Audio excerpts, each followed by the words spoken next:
Así nukti phong liba pauksi gi headlines da han mamukta da sanale bakta gi lokachari.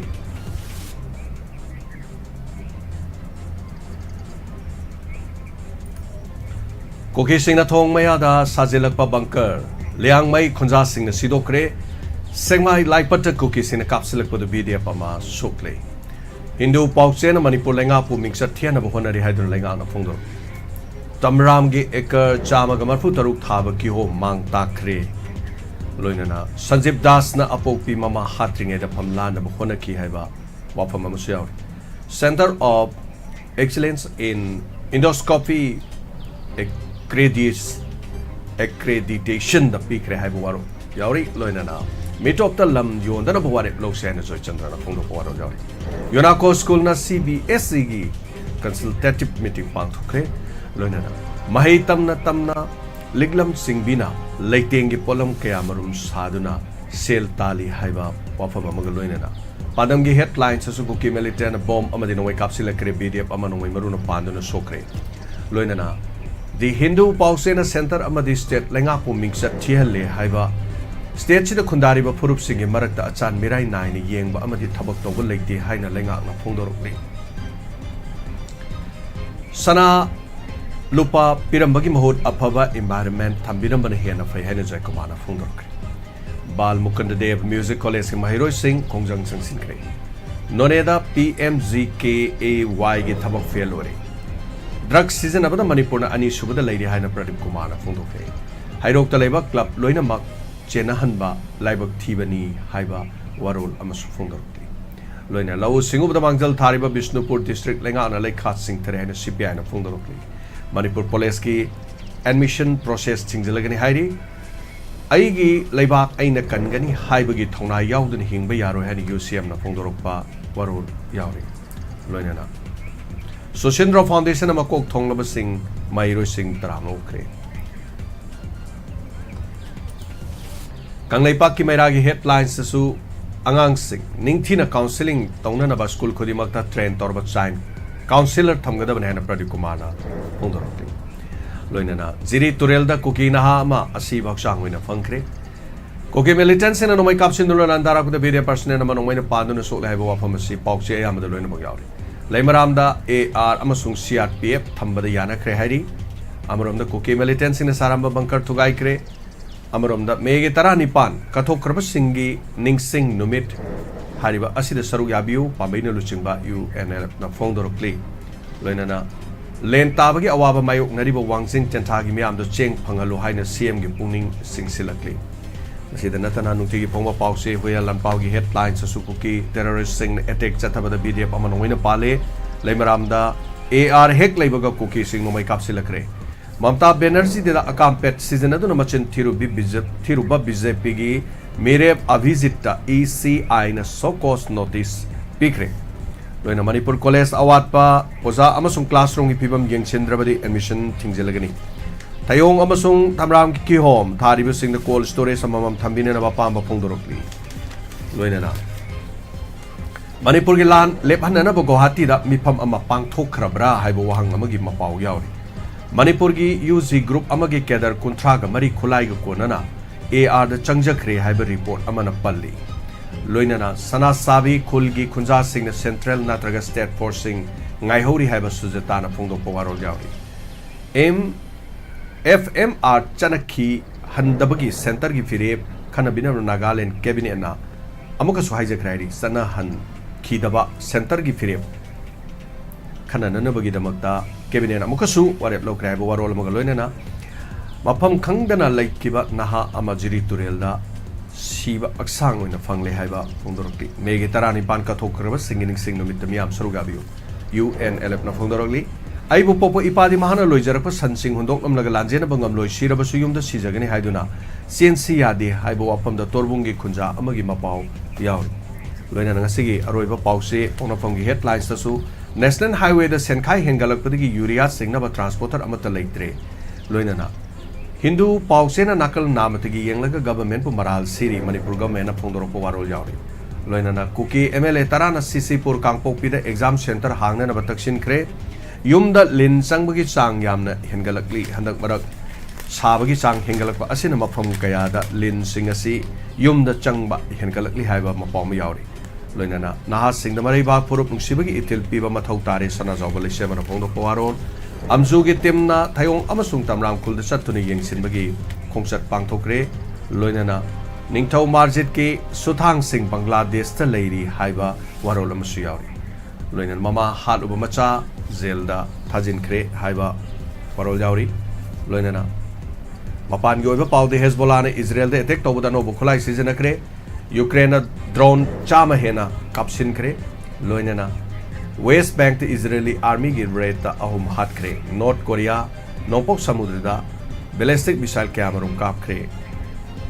Golf of ꯃꯦꯛꯁꯤꯀꯣꯗ ꯊꯥꯎ ꯒꯦꯂꯟ 2,000 ꯔꯣꯝ ꯍꯩꯗꯣꯛꯈ꯭ꯔꯦ ꯍꯥꯏꯕ ꯃꯄꯥꯎ ꯑꯃꯁꯨ ꯌꯥꯎꯔꯤ ꯃꯁꯤꯅꯤ ꯅꯨꯡꯇꯤꯒꯤ ꯐꯣꯡꯂꯤꯕ ꯄꯥꯎꯆꯦꯁꯤꯡꯒꯤ ꯍꯦꯗꯂꯥꯏꯟꯁ ꯈꯔꯗꯒꯤ ꯂꯧꯈꯠꯆꯕ ꯃꯔꯨꯑꯣꯏꯕ ꯄꯥꯎꯁꯤꯡ ngasi pukning gee warol thoromasi karigumba asinba khara leibana maram oirkanda hanagi pungpham dagi pungpham khara ngangkhacharaga thoromsi maning mamang onthokcharaga pangthoksare masigi da mangak pigani thoromasi tangai phadana miyam gi damak pangthokchabani sarugya biriba masigi taram noksari hanu mukta da leksin biragliba youtube live streaming da leibiriba loinana facebook live ta leibiriba sing anana taramnoksari ngasigi thormasida call tawduna adona dongi pungda phawbirokpu wakhalon share tawbiu hongdokpiu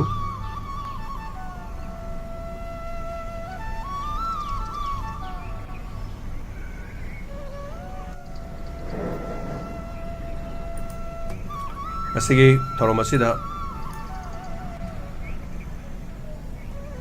sarugabiu phongdokpiu domdomsu adongi pungning gee warol ngasi thoromsi pungpham asida leitabana maram hai oraga hai tare hanagi thoromsi bu nungsibi besing information singarang ekoina su ijaudre segi na mutang api gani tangai fadaba haiba tare pung amadagi aruba koigi thabak ama khak leibana haiba tare aduna masina ngasi gi oina flip tawjabani aduna sarugya biri besing na domodongi puning da phawbiro ko akalon sing share tawbiu phongdopiu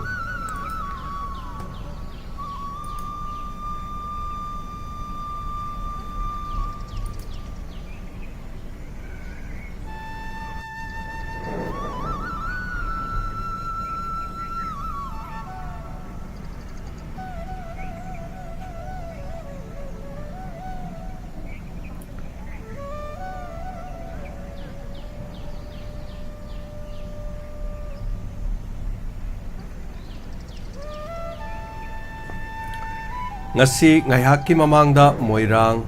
phiwangbam leikai mapada gari machada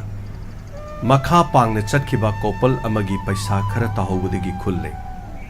pawasi khara miyamna khanghanbiu aigi details krem sotis moirang college gate ana tapire karigumba thoromasi tabibasing yobiraga sungasi hariba mafam adomda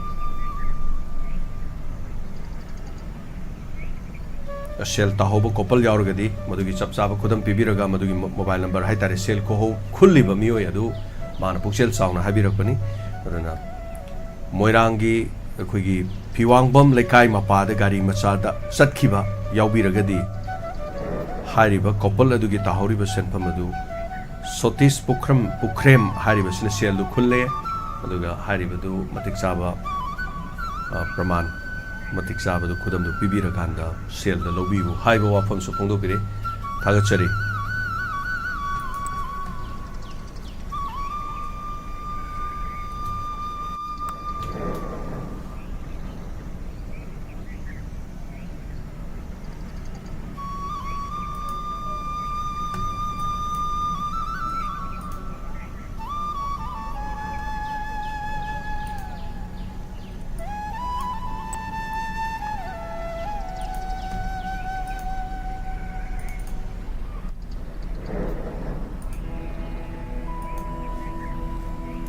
Leimaram da Bishnupur district ki manung chamna namo police station kon ma Leimaram mafam se Gorkha regiment kangbu lokthokraga sam rifle sek thambada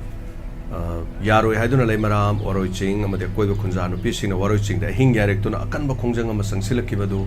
ngarang yana ba poroktuna Gorkha regiment ki mahuta sam rifle samadi CRPF thambada yana ba porokhi अतोप पाउसेगी मफमदना army हेक लेखिबगा कुकी सिंगना नोंमै कापसेलकले हाइबा वाफम सिंग यावी लोइनना सेकमाइदा पुलिस स्टेशन अखोगी सेकमाइगे लाइपट पारो हारिबा मफम अदुदा विलेज डिफेंस फोर्स पुलिस की पोस्टा कुकी मिलिटेंट सिंगना नोंमै कापसिनदुना लंदारकपदा बीडीएफ की पर्सनल अमा नोंमैना पांदुना सोकपदगी नॉर्थ OAC दा लेरिबा राजनीति सिटी दा लाइंग सथरी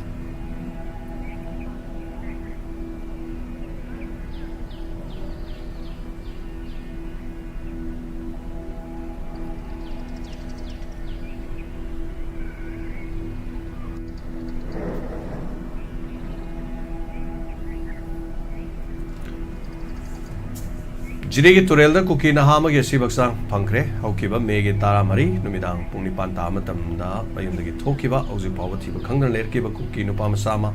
जिरे तुरेल मरिल मुजोन हारि मफमदा सिबक्सा होना फंखि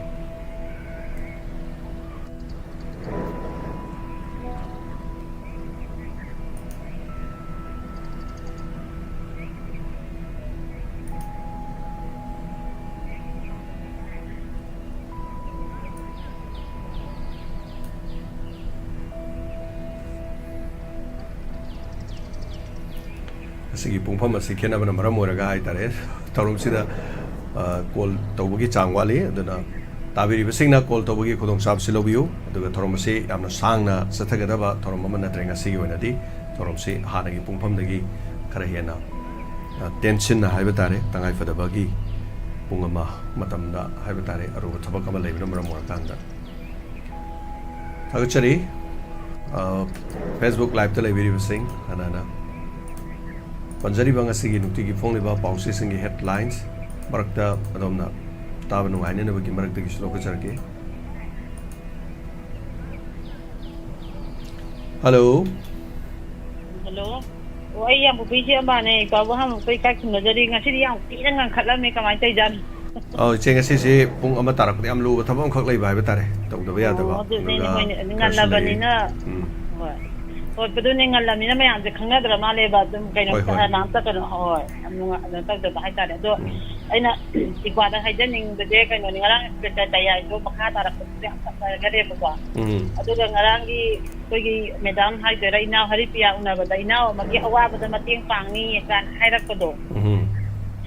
dumne hoi de no ai phone number thamjarang ge yim da la asu la piu ga ina du na su yam thamoi chok na kap ga hai ra कोई किसी मैदान में गया ना वाई आउना लाओ नंगी दम तम तिंग पानी गान हारक पदुदु तम थगत निंग बादो इना तागी इपाना दुगी थबक तो तौ बगी फेस तो तौरम बगी दम ता वा ना मैं आंदो माना तो ताव फंजरगा मागी पुगिंग दा लेना बदो पोंटोक फंगन बदो अदुगी दम तै बा वाई खोइना हनन थगत जरी बा वा नुंगाइ तब मयाम अमगे सिया तौमिना बा फंगन बदुगी दम ता इपाबो सुम थगत निंग बा हाय तारा इंगरांग अदु पल होगदा बा हाय तारे ने थागत निंगबा अदुगी दो मागी अवाबदुदा सिया खरि तौबिगरनेबा अदुइदो यामना बुखोगी अखोइ बा यामना पुनिंगसिदा याम नुंगाइबा फावजबा हाइतारे लोगा होजिक तौरिबा रेबा किरांग सिदि खंगरे ज्ञान तादरे कोइ सागी जु दुंगारांग जु कोइ केनोगी इमागी साइतगी हाइबिबदो असम सिक्योरिटी जे बहुत किनेन लखोखरागा थाजलक्तबगी इहो होना दुम लैबा अदुगा सुम मफम दिदि यामना जगा दि याम लुबा जगा ओइबा दुना फै लैंगांगना करमबा मियें तंसन बिरतोइनो हाबदि खंगरे आतिंगो फाइ इरोइ रोइबने सना साबि हाइना कोइ गिदि बॉर्डर इरोइ रोइ खरबा मफम ने अदुदा कोइ सिक्योरिटी लखोखरागा अनौबा थाजन बिरक्तबगी कोइ सुमना नुंगाइतबा प्रजादिसिदा अदुम नुंगाइतबा खरदि दुम लैयेबा अदो कोइ लाइब्रेरी कोई लोकल एमएलए रानी खंगी यंगा अतुबा मतंदा थाबी रखना त कोई मयांग फाटगी सुम हाइजनिंगा हो यार इपाई चे कनोदे हौजिकान से कोइगी मयाम से दुम नुमिदांग अहिंग थोपी खोटपे तौबे से दुम तौबिरी बरो हौजिकान से कोई गिदी मनोंदांग अहिंग थोपा लेपा सुंगा या देबा दगी कोई खुंदा लरिबा ngang जिंजु लोइनमक बंगर से पुंगम नुंदिनजु मंगा अयुक्तु अखोई गिदी सांग सिटना दुम nga एबा tayam naknaramina ko ditingan dinakpanina ko dumoy mo tamjayeng aga kumagpatam ngamdamina loy na magbangkal di ayun din kahit na routine bunaraga nga ini ama datangi bedo na mapan na tholak ba mapan datang bedo na hore no nga ba nga ko sumay tawag dum rotation daw bahay tare ne duga bidding jo dum ahing yare pa lek pa yade ko di edo mafam ahum thokna bule amaning saita ama mayai da ma so gi bazar maya da ma smaina ahum thokna nupi jing de ahing yare eba khoi gi de kitang ho ho boda tam ngam de ba mathak ta moina nga na khoi gi di moina mathak ta gi nga pani ne nga na uyi ba khoi na bu ya sakhi bu da u da bu wa ne ba aduna kitang tanja do ahu arak la hen ba ya da ba hai tare ne khoi sai gi okay mafam si hauzik si Lebaram lom do so army hana leiram da army thamjalak pati no mai kapsile hai ba mafam su le hoji kan si mafam khara dana chatpi khinu hai dana mayam na thatpagi leiri aduga army masing leiram ba sing si phane am thokre hai tare se hojik si yam thokre ba koi jo ni ne ba thokre je khangde kari do kara kari to karam tho do no hai bu ngam de ho isane pasi hara tum thamjalak thagachari thorom suru ga birok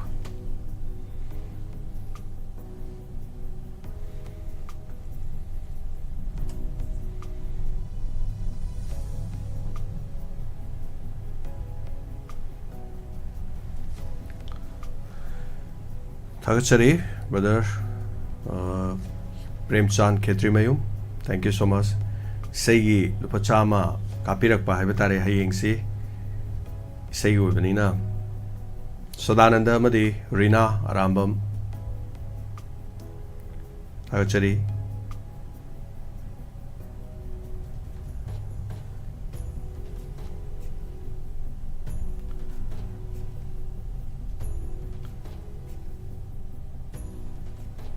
Maikam Victory Singzamai Chingamakha Thagachari Isegi the Makta Sadanandagi say Ngaure Urubadanangbu Tazaningi Adana Tapirak Thagachari. Thank you so much. Haying Soidana Taminasi the Lupachani Masu Haying the Makta Hana Mangjonana Bibiba Kaptok Biba Havatare Sigi the Mutasu Thagachari.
Amakaswana Nixing Jage, Akuigi Nasi, Moirang, Piwang Bam Lekai Mapada Gari Machada, Makapang, Chatkiba, Koppel, Amadagi, Paisa Karataho, Budagi Kule, Paisa Singadu, Mapuna Matiksabu, Praman Pibiriga Lobiu, Haidana Pukrem, Sotis,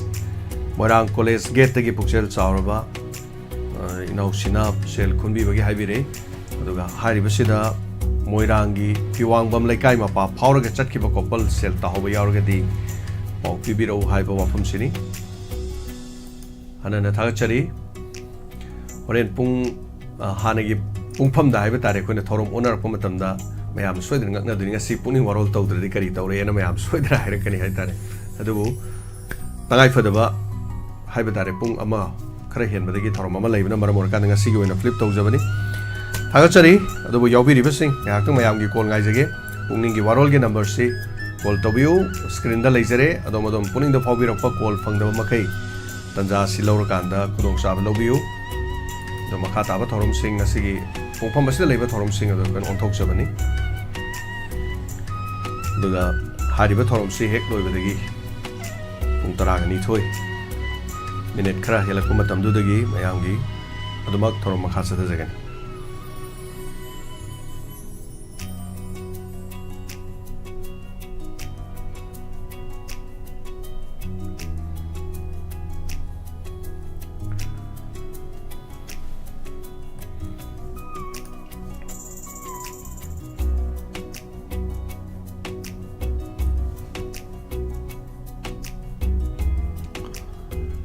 Masagi sahi kun khaktamak surabi ningthokjam liklam singbina mahi tamna leitenge polam kyamarum saduna social media platform de yonduna sel tali.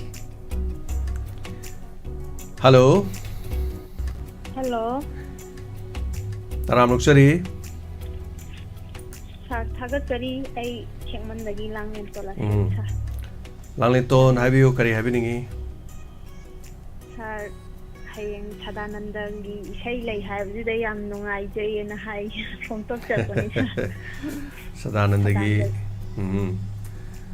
Sadananda amadi chal Rina ani habitare. Hay sir, aduga isiyama yam nung sina ay thibirak ba tar. Chemana. Now, Miss Pasparani dagi number lauraga thiraine nangarang isiyama ingonda phone tawbire khengman makhara kai dagi thongam dagi Indira na. O masana masu khengman dagi dum oiba. Adu lapna bani na ko sa khangna daba. Adu isiyaduna yam nungsina ngarang je ingonda phone tawbire. Adu Miss Pasparani dagi number lauraga tawjara inena yamna adu nungaiba phongtokjari sargi thauramji tabadagi khangnadaba adagi kano tawdaba sak khangnadaga juko sar nungsinabagi ekhoi ama lipul ama leibaje sar yam nungai jai aduduna sargi thauram khuding makse loina thagatsari na haijara ine sar yam nungai jai Thank you, Langleton. Kasi di Pukning Warol jing angkat panina call si. Iwan wale itar. Thagat cari itu yang minasi ko. Thank you.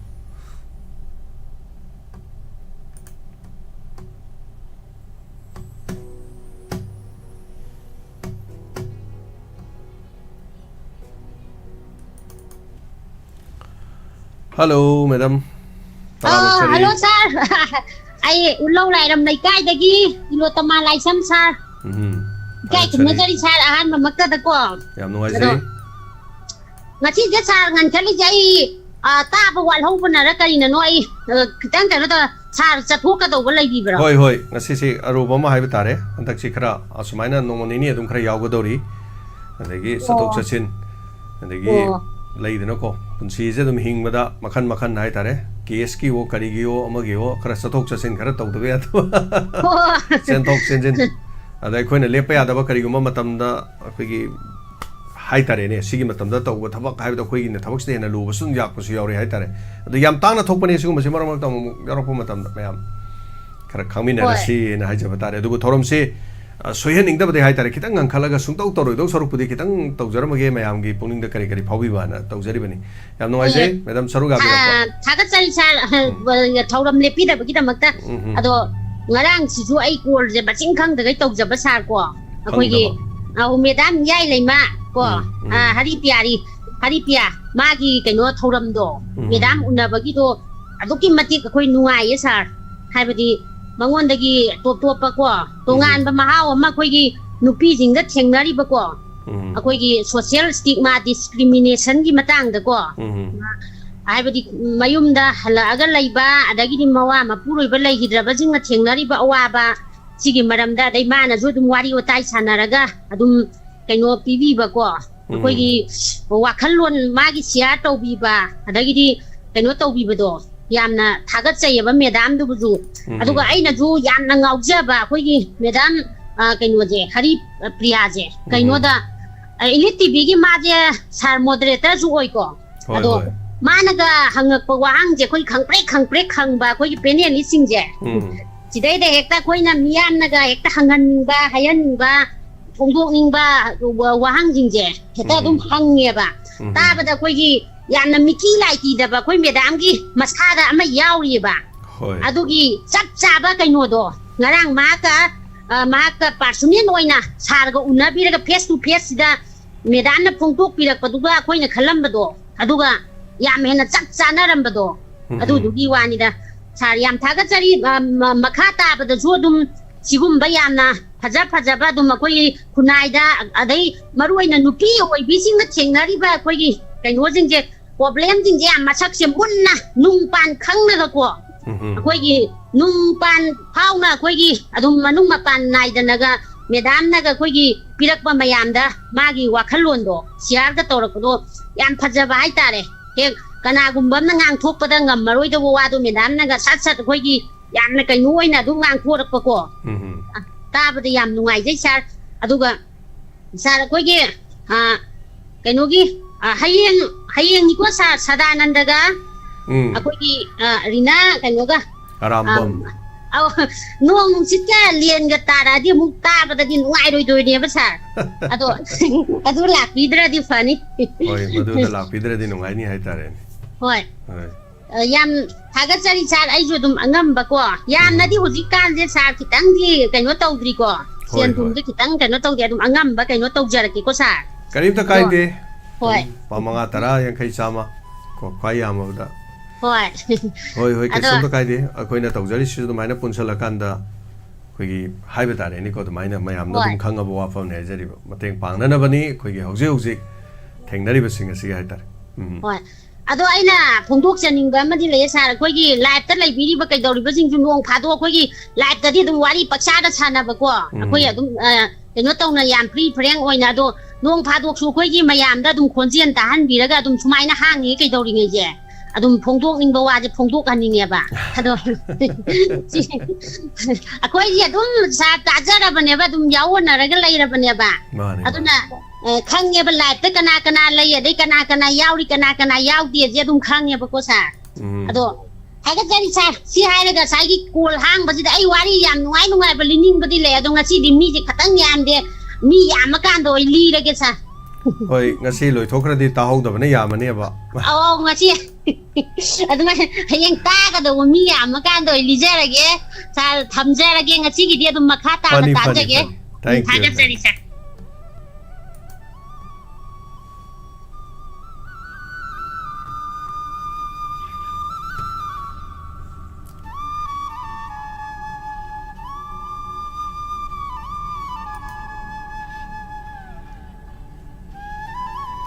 Hello.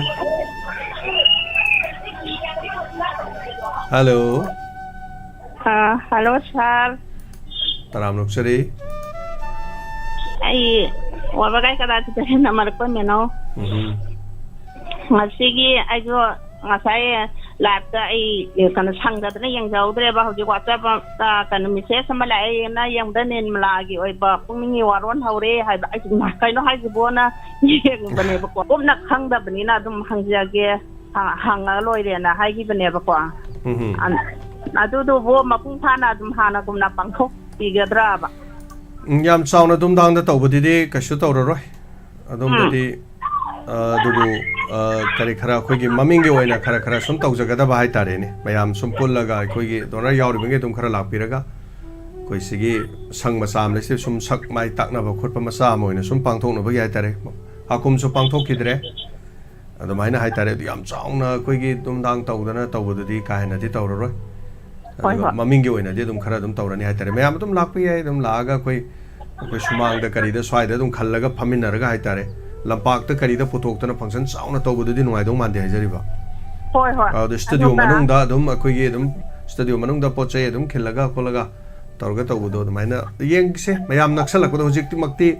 akoi khare hena so sorok pu su yai aduga khara mong ama da torok pe maram di hojik se koi haiba ngamdri horen hayeng dagi mo nomai kapna re adu tawre de khunga pa mayam sire adu tawre natraga soe palle gan haire jeba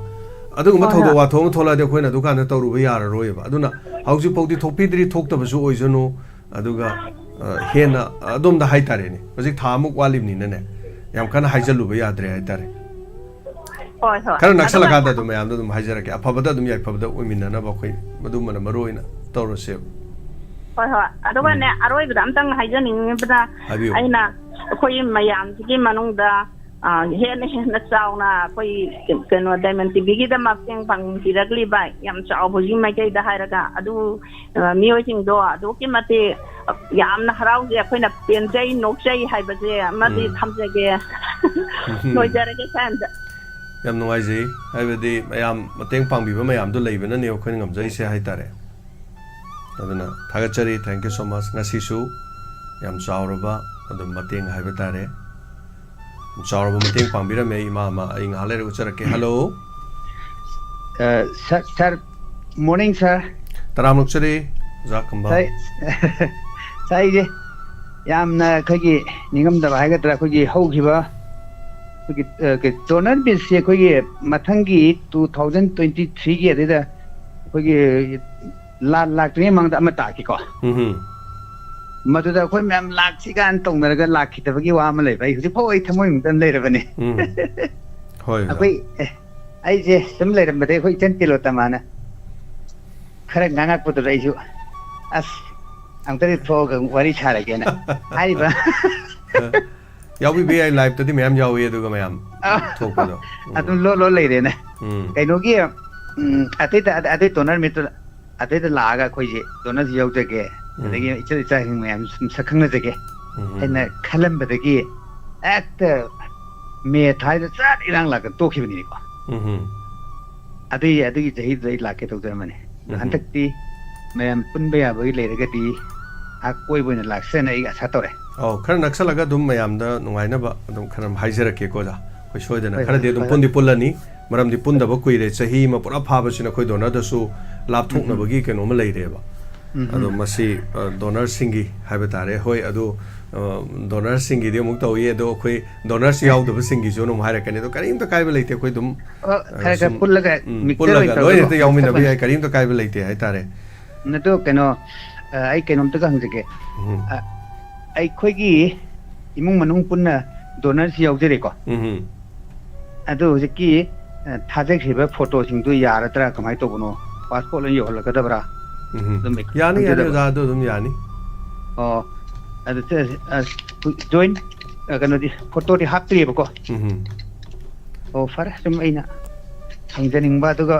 hogi ba chahi da lang ma do la hu da ba do handak ti lage ina khanjare chen tilo ta ma da sai di chen mang ne khanja khamna yam nung si je do ma la la lak to di lak laga di masik to khangna jage hoi hoi ai di chen le je dam ne chen ni ga ni khan gi bam lai gi ne hoi hoi 23 da Sir,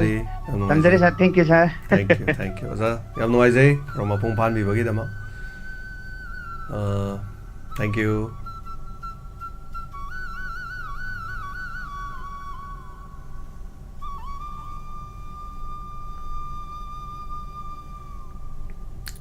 Isal roma sini thagachari lupachani sadanandagi saigi tapire amuk tang di khanjage soidana sanbiu. Tamo isai amatang di soidana khanjage unna hanbiu aigi imado haibise amuk tang di unna hanbiu aigi imado haibise do tapire hello taram lokchari hello taram good morning sir tapiu minga leifangam meham da haibise ai hiang waikhom na kai digi waikhom thibi taram lokchari now kilo tamana galla tadi lai ram bo keno torte haibdi antang ni ko jitari na haije gena yanu haije hoi sa aduga mana chakhat pagi matungina dikan je soro keno da amola ka je anam da loi haidong na re chakhat pagi matungina sorok ta amora kai loi haidong na re adum tanga haije ko jitari Saukhat pa taibung yo bisina saukhat pe helak bodagi amora kai je sorok to no lo hedong na re yam phasai ado khoji loi program khodi mo tajari aduga donor gi kano num chu la chegani choi dana la piu hoi koi donor punsin da ba da bani donor se yam roi bani haiba tai aduga donor yaubi da ba singsu maroi aduga donor su maroi hagachari hoi sa aduga hayengi isai da mo angam ba khar tapsa tani choi dana laba manga tara haiba tare ko ꯍꯣꯏ ꯁꯥꯔꯅ ꯇꯧꯕꯗꯤ ꯌꯥꯝ ꯄꯦꯟꯖꯩ ꯌꯥꯝ ꯅꯨꯡꯉꯥꯏꯖꯩ ꯌꯥꯍꯧꯕꯒ ꯇꯥꯖꯔꯦ ꯍꯣꯏ thank you ꯊꯥꯒꯠꯆꯔꯤ ꯍꯣꯏ ꯊꯝꯖꯩ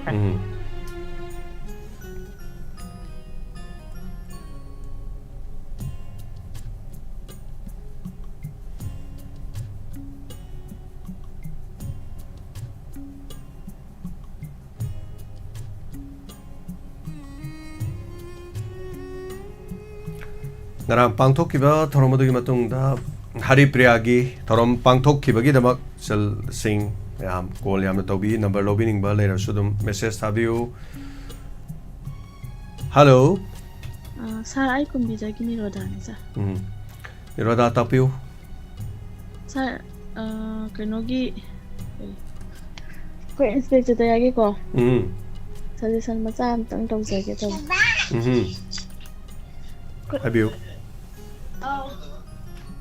hojiksi kenoda relief camp da lainaba matamnina ko sa drubaga itogodo moi ani do farm sauna koibanina moi ani da relief camp da satpagi matek pangbagi sinantang ya honning ko sa madu hoi yabadi ai do reality da bodi oi da bani na kono wari do soma hap ta bai wani koin asmoize kano da di satte do hai gine na ko adu bo yam ngai jai sal hai bira tan tanjane hai tare Ichanu paro, Ichanu piro. Ichanu pino sa mapa boning da baba na ko. Anano haibra ke no jo hai kanano haibra. Anano maron thok tari no. Maron si kara sing bo wali ba. Sahi agum sudari. Okay. Wai sa adum tang hai. Adu chal niroda hojikan se adum kumbirom site ta kari hojikan si bo mayam midang thok pa khot pa ke do gi chang kari kam do biri ge hojik si bo. Sara koi hoji ahing jel adum do kano tawraga li rotation tawraga hing lek pa khot pe thabak se dum sathari ba. Adum li adagi moi kano tawba koi sogom da sia pi ga thambi ba adagi asamai pandi laite adu moi sat kani na tawbo do sat pa yare khol oina tawisa. Okay. Makoi sat kragadi haidra mayam na. Thagachari san niroda. Thank you so much. Shakespeare achu mani horen de Pukning Gee Warol lakte haidana koi thi na bakra dum yaurani adubu thorom du chingkhalaga horen soidana dum tabi boiresanu Pukning Gee Warol thorom ngasigi yam sangna thorom si tawjaroi adubu yaki matungda loisin jaragani hello good morning sir taram lokchari minga laifonga habisi yeri pukagi joy marang thine sir tapiu joy sir hujik whatsapp ta photo video matiam su thajagina sir video de koi ya thawal turen gi oi film je sir singi film ja tukki matik phatta wa tare sir wason video ma thabirak kodo tutorial sigi sing season jaba koi dadi tongan ba laina kaya maru pula ka dai gi mi pai ba leira sir duga koi gi top sing thagi na leiribo water reservoir ja schematic pick pa pick pa na maram warga koi reserve torga koi sing video ka tin ko kon tam da video do ani su ni syntax da jaw de sing da ta mung ma da sana tan season ya da sing oi da hai da sa maram ni ga koi mari leina ba sing na tang ahen ba mi yang chang bi ra ga di yam nu ngai ja hai ba pam ni sa joy kano se adongi video se uchare matung di namak po matam da camera je koi phairaga nambiyo yungaga nambasina mobile gi masakto adu do ina tare aduna phairaga de ko na mayam da yam kano tong uhan mangam me hai tare ko thaga chari adu ai mayam da uhan jare syntax da lady by sing mong adaga tutorial da lady by sing sig hai tare aduga sir koi gi thong matak ta gari park to je sir gari thobi dei sing je yan ta bo wat padong na koi thong matak to ji gari le video dum yaw ne sir gari thobi dei sing jam sang gyan ta bi thong matak ta park to bi no machine number mo ga koi school karak po matam na amadi thar po matam sida koi sadra ding de yan accident thok pa ya gi mar ato mar mo ya sir matang ga koi mari le na ko ni yen sin bi hajen ni ta yam chume joy tapiri se thong mathak ta gari park toksan bajina mingonda hai tare hoi lambi chen bagi oiraga su adun madu madu tobi da ba pamjai hai ba wafam joy wafam ni ampa ba wafam ni joy thaga chari atopa kari kari happening ba lebiri wafam sino lobira bra ꯍꯥꯏꯅꯤꯡꯕꯗꯤ ꯂꯣꯏꯔꯦ ꯁꯥꯔ ꯑꯗꯣ ꯁꯥꯔꯒꯤ ꯊꯧꯔꯝ ꯈꯨꯗꯤꯡꯃꯛ ꯂꯣꯏꯅ ꯊꯋꯥꯏ ꯍꯛꯆꯥꯡ ꯌꯥꯎꯅ ꯇꯥꯖꯩ ꯍꯥꯏꯕ ꯋꯥꯍꯪꯁꯤ ꯑꯃꯨꯛꯀ ꯊꯝꯖꯒꯦ ꯁꯥꯔ ꯊꯦꯡꯛ ꯌꯨ ꯊꯥꯒꯠꯆꯔꯤ ꯊꯥꯒꯠꯆꯔꯤ ꯁꯥꯔ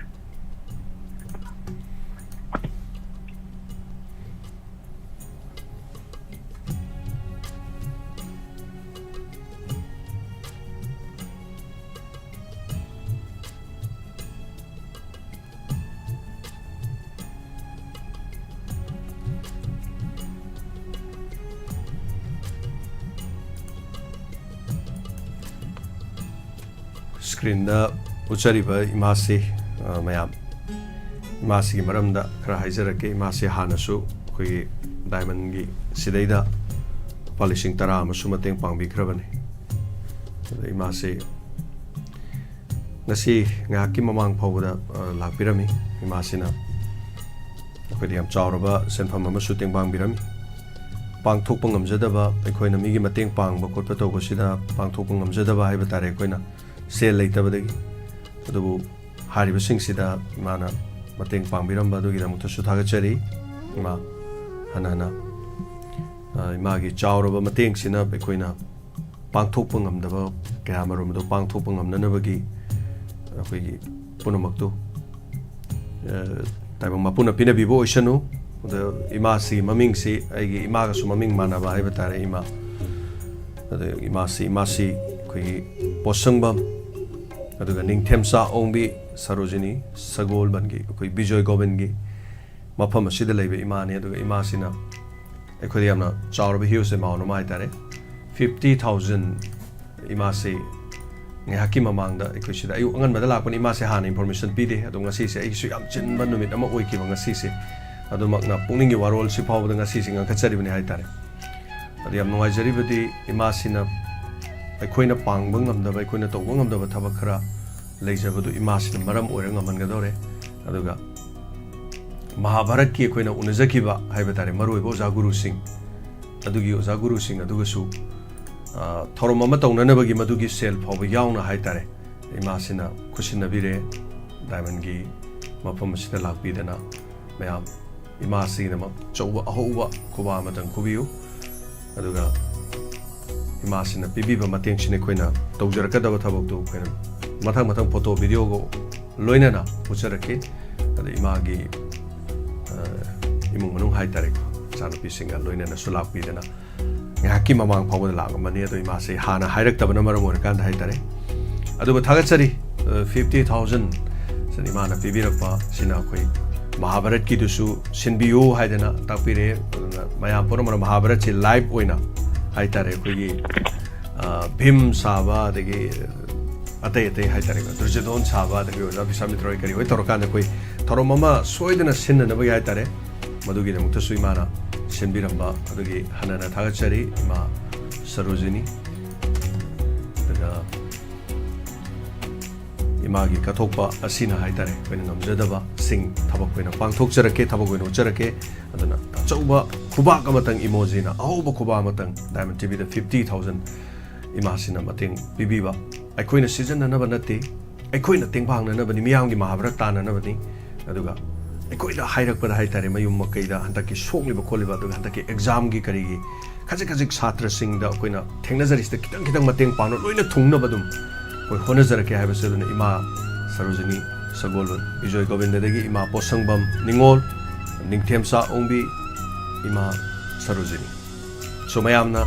ꯏꯃꯥꯁꯤꯒꯤ ꯑꯩꯈꯣꯏꯗ 50,000 ꯄꯤꯕꯤꯕꯁꯤꯒꯤꯗꯃꯛ ꯍꯥꯏꯇꯥꯔꯦ ꯑꯆꯧꯕ ꯑꯍꯧꯕ ꯈꯨꯕꯥꯛ ꯑꯃ ꯈꯨꯕꯤꯕꯒꯤꯗꯃꯛꯇꯁꯨ ꯊꯥꯒꯠꯆꯔꯤ ꯃꯌꯥꯝ ꯄꯨꯝꯅꯃꯛ ꯃꯈꯥꯒꯤ ꯀꯣꯂꯔ ꯑꯃ ꯂꯧꯈꯠꯆꯔꯤ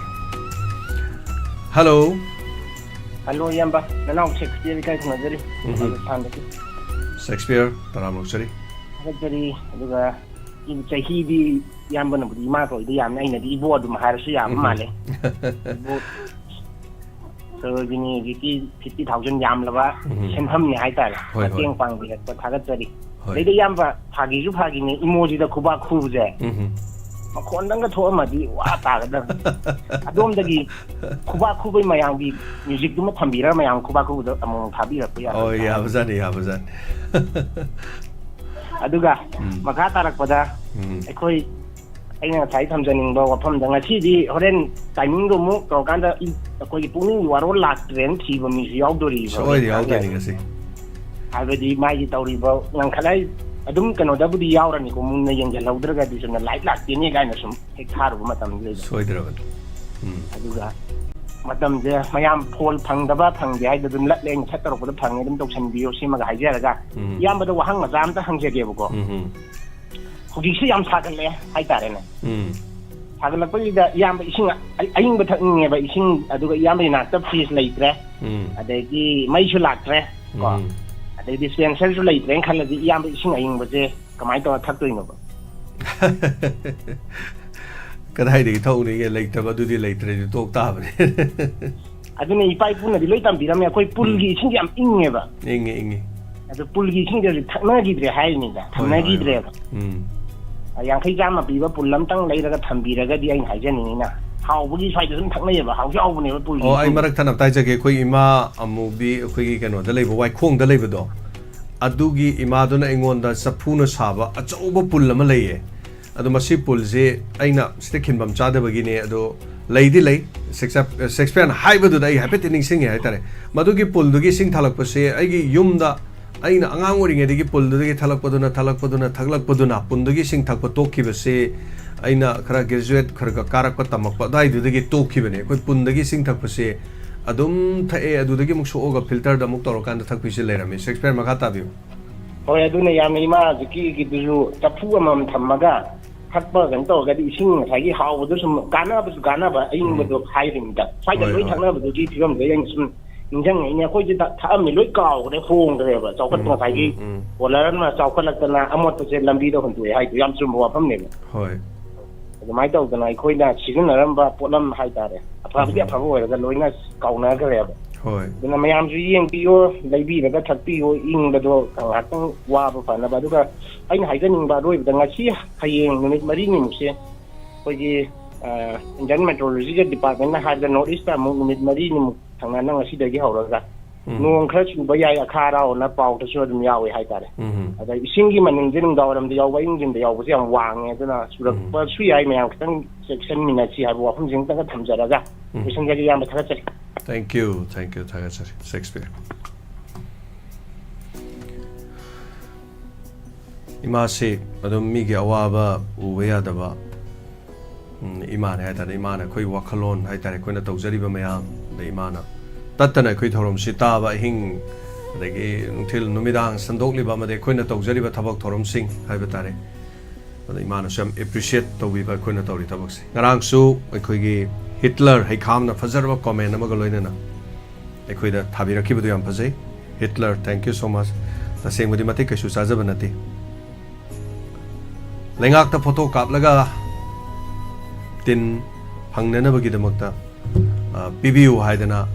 ꯑꯩꯈꯣꯏꯒꯤ ꯄꯤꯈꯤꯕꯁꯤꯡ ꯑꯗꯨ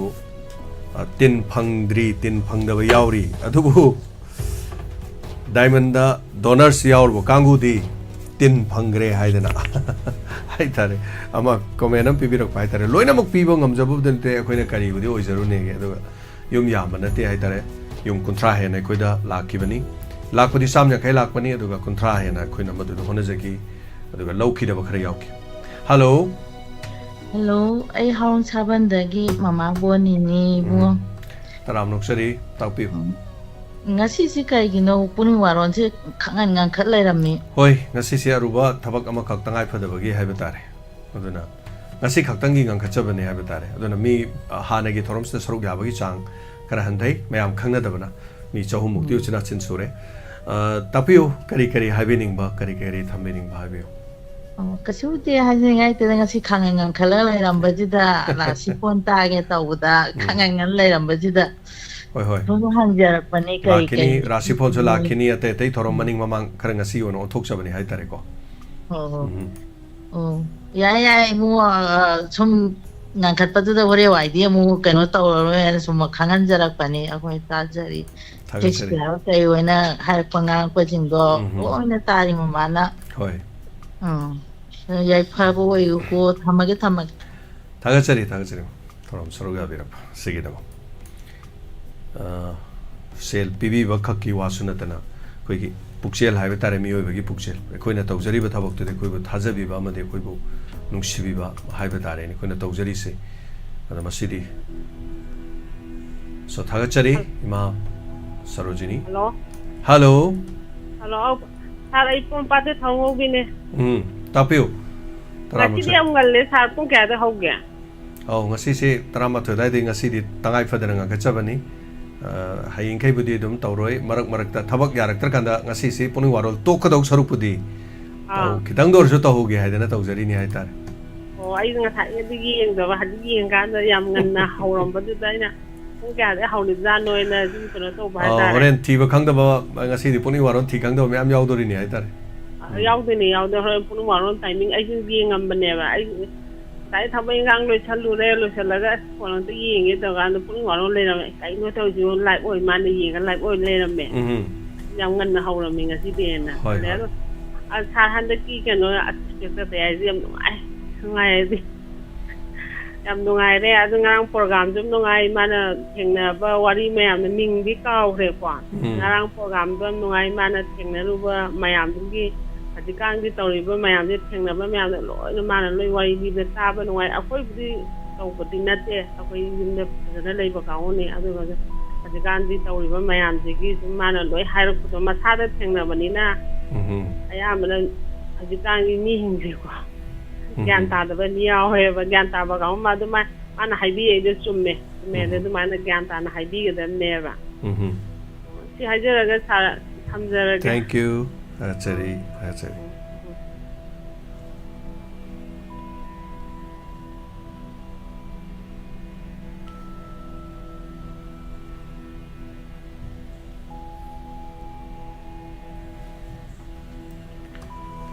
ꯁꯔꯨꯛ ꯌꯥꯕꯤꯌꯨ ꯐꯣꯡꯗꯣꯛꯄꯤꯌꯨ ꯑꯗꯣꯝꯁꯨ ꯃꯇꯝ ꯂꯣꯏꯒꯗꯕ ꯈꯖꯤꯛꯇ ꯉꯥꯏꯔꯦ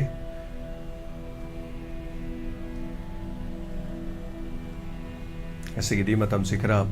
ꯌꯥꯝ ꯁꯥꯡꯅꯁꯨ ꯇꯧꯖꯗ꯭ꯔꯦ ꯍꯜꯂꯣ ꯁꯥꯔ ꯇꯔꯥ ꯅꯣꯛꯆꯔꯤ ꯐꯣꯟ ꯇꯧꯖꯔꯛꯏꯕ ꯑꯩ ꯀꯩꯁꯥꯝꯊꯣꯡ ꯃꯣꯏꯔꯥꯡ ꯆꯧꯔꯛꯇꯒꯤ ꯄꯥꯅꯦꯁꯣꯔꯤꯅꯤ ꯁꯥꯔ ꯇꯥꯛꯄꯤꯌꯨ ꯀꯔꯤ ꯋꯥꯐꯝ ꯍꯥꯏꯕꯤꯅꯤꯡꯕ ꯉꯁꯤ ꯁꯥꯔꯅ ꯇꯧꯖꯔꯤꯕ ꯃꯤꯌꯥꯝꯅ ꯃꯁꯛ ꯈꯪꯕꯤꯗꯨꯅ ꯏꯃꯥ ꯁꯣꯔꯣꯖꯤꯅꯤꯅ ꯄꯥꯡꯕꯤꯔꯤꯕ ꯃꯇꯦꯡꯁꯦ ꯑꯩꯈꯣꯏꯅ ꯇꯧꯕ ꯉꯝꯗꯕ ꯀꯌꯥ ꯇꯧꯕꯤꯕꯒꯤꯗꯃꯛ ꯏꯃꯥ ꯁꯣꯔꯣꯖꯤꯅꯤꯕꯨ ꯄꯨꯟꯁꯤꯒꯤ ꯂꯃꯟ ꯇꯣꯟꯁꯤꯟꯖꯔꯦ ꯍꯥꯏꯅ ꯈꯟꯖꯒꯦ ꯗꯃꯛꯇꯤ ꯌꯥꯝꯅ ꯌꯥꯏꯐꯕ ꯁꯥꯔꯅ ꯇꯧꯔꯤꯕ ꯈꯔꯁꯦ ꯃꯤ ꯂꯣꯏꯅꯃꯛꯅ ꯀꯩꯅꯣ ꯇꯧꯗ꯭ꯔꯁꯨ ꯃꯁꯛ ꯃꯨꯟꯅ ꯈꯪꯕꯤꯕꯅ ꯅꯨꯡꯁꯤꯕ ꯑꯄꯥꯝꯕ ꯍꯥꯏꯕꯁꯦ ꯄꯥꯝꯃꯨꯕ ꯈꯪꯗꯦ ꯍꯥꯏꯕꯗꯨꯅꯤ ꯁꯥꯔꯒꯤꯗꯃꯛ ꯄꯥꯡꯕꯤꯔꯛꯏ ꯌꯥꯝ ꯊꯤꯅ ꯊꯥꯒꯠꯆꯩ ꯅꯨꯡꯉꯥꯏ ꯏꯃꯥꯒꯨꯝꯕ ꯂꯤꯁꯤꯡ ꯊꯣꯛꯂꯛꯇꯨꯅ ꯉꯁꯤ ꯁꯥꯔꯒꯤ ꯊꯕꯛ ꯊꯧꯔꯝꯁꯤꯗ ꯃꯇꯝ ꯁꯥꯡꯅ ꯃꯤꯌꯥꯝꯒ ꯌꯥꯝꯅ ꯆꯥꯟꯅꯕ ꯆꯨꯁꯤꯟꯅꯕ ꯑꯃ ꯑꯣꯏꯗꯅ ꯃꯇꯝ ꯁꯥꯡꯅ ꯄꯥꯡꯊꯣꯛꯃꯤꯟꯅꯗꯅ ꯃꯌꯥꯝꯒꯤ ꯅꯨꯡꯉꯥꯏꯕ ꯑꯃ ꯑꯣꯏꯍꯟꯕꯤꯌꯨ ꯍꯥꯏꯖꯒꯦꯅ ꯇꯧꯖꯔꯛꯄꯅꯤ ꯁꯥꯔ ꯊꯦꯡꯛ ꯌꯨ ꯊꯥꯒꯠꯆꯔꯤ ꯌꯥꯝ ꯅꯨꯡꯉꯥꯏꯖꯩ ꯏꯃꯥꯒꯨꯝꯕ ꯀꯌా ꯊꯣꯛꯄꯤꯔꯛꯎ ꯁꯥꯔꯒꯤꯗꯃꯛ ꯈꯜꯂꯒ ꯍꯥꯏꯅ ꯑꯩ ꯏꯁꯣꯔꯗ ꯊꯧꯅꯤꯖꯒꯦ ꯏꯃꯥꯕꯨꯁꯨ ꯃꯇꯝ ꯈꯨꯗꯤꯡꯃꯛꯇ ꯏꯃꯥꯅ ꯉꯁꯤ ꯄꯥꯡꯕꯤꯈ꯭ꯔꯤꯕꯁꯤꯗꯒꯤ ꯍꯦꯟꯅ ꯂꯟ ꯆꯪꯕ ꯑꯣꯏꯕꯤꯌꯨꯅꯁꯨ ꯏꯃꯥꯕꯨ ꯈꯨꯔꯨꯝꯖꯔꯤ ꯃꯇꯨꯡꯗꯁꯨ ꯎꯕ ꯀꯌꯥ ꯄꯥꯡꯕ ꯉꯝꯕꯤꯌꯨ ꯁꯥꯔꯒꯤꯗꯃꯛ ꯍꯥꯏꯅ ꯍꯥꯏꯖꯒꯦ ꯁꯥꯔ ꯊꯥꯒꯠꯆꯩ ꯃꯇꯨꯡꯗꯁꯨ ꯄꯥꯡꯕ ꯉꯝꯕꯤꯌꯨ ꯍꯥꯏꯇꯥꯔꯦ ꯌꯥꯝꯅ ꯌꯥꯏꯐꯕ ꯑꯌꯨꯛ ꯋꯥꯏꯕꯗꯣ ꯉꯁꯤ ꯑꯣꯏꯔꯦ ꯁꯥꯔꯅ ꯁꯣꯏꯗꯅꯕ ꯊꯕꯛ ꯑꯔꯨꯕ ꯀꯌా ꯂꯩꯔꯁꯨ ꯊꯧꯔꯝ ꯑꯁꯤ ꯁꯣꯏꯗꯅꯕ ꯇꯧꯕꯤꯔꯤꯁꯦ ꯁꯥꯔꯕꯨ ꯏꯀꯥꯏ ꯈꯨꯅꯧ ꯎꯠꯆꯕꯒ ꯂꯣꯏꯅꯅ ꯑꯩꯈꯣꯏ ꯏꯀꯣꯛ ꯂꯣꯟꯖꯔꯤ ꯍꯥꯏꯖꯒꯦ ꯁꯥꯔ ꯌꯥꯝ ꯅꯨꯡꯉꯥꯏꯖꯩ ꯊꯦꯡꯛ ꯌꯨ ꯃꯦꯗꯥꯝ ꯊꯥꯒꯠꯆꯔꯤ ꯌꯥꯝ ꯅꯨꯡꯉꯥꯏꯖꯔꯤ ꯁꯔꯨꯛ ꯌꯥꯕꯤꯔꯛꯄ ꯊꯦꯡꯛ ꯌꯨ ꯃꯦꯗꯥꯝ ꯃꯦꯗꯥꯝ ꯀꯩꯅꯣ ꯎꯅꯕꯗꯣ ꯂꯥꯏꯚꯇꯗꯤ ꯑꯔꯨꯕ ꯊꯕꯛ ꯆꯠꯇꯅ ꯇꯥꯍꯧꯗ꯭ꯔꯦ ꯑꯗꯣ ꯍꯜꯂꯛꯂ ꯇꯥꯖꯩ ꯌꯥꯝ ꯅꯨꯡꯉꯥꯏ ꯊꯦꯡꯛ ꯌꯨ ꯃꯥꯅ ꯃꯤꯌꯥꯝꯗ ꯄꯤꯕꯤꯕ ꯃꯦꯁꯦꯖ ꯃꯤꯌꯥꯝꯒꯤ ꯃꯇꯦꯡ ꯄꯥꯡꯕꯤꯅꯤꯡꯕ ꯋꯥꯈꯜꯂꯣꯟꯗꯣ ꯃꯥꯒꯤ ꯊꯃꯣꯏꯗ ꯐꯥꯎꯕꯗꯣ ꯌꯥꯝꯅ ꯃꯥꯕꯨ ꯑꯦꯄ꯭ꯔꯤꯁꯤꯌꯦꯠ ꯇꯧꯖꯩ ꯌꯥꯝ ꯊꯥꯒꯠꯆꯩ ꯁꯥꯔ ꯄꯨꯟꯁꯤꯗ ꯑꯁꯤꯒꯨꯝꯕ ꯅꯨꯡꯉꯥꯏꯕ ꯀꯥꯟꯅꯔꯕ ꯃꯦꯁꯦꯖ ꯄꯤꯕ ꯁꯪꯅꯥꯏꯔꯕꯤ ꯀꯌꯥ ꯎꯅꯗꯨꯅ ꯁꯥꯔꯅ ꯃꯤꯌꯥꯝꯗ ꯈꯪꯍꯟꯕꯤꯕ ꯇꯥꯍꯟꯕꯤꯕꯁꯤꯒꯤꯗꯃꯛ ꯌꯥꯝ ꯊꯥꯒꯠꯆꯔꯤ ꯍꯥꯏꯖꯒꯦ ꯁꯥꯔ ꯊꯦꯡꯛ ꯌꯨ ꯃꯊꯪꯒꯤ ꯀꯣꯂꯔꯗ ꯈꯨꯗꯣꯡꯆꯥꯕ ꯄꯤꯖꯒꯦ ꯌꯥꯝ ꯅꯨꯡꯉꯥꯏꯖꯩ thank you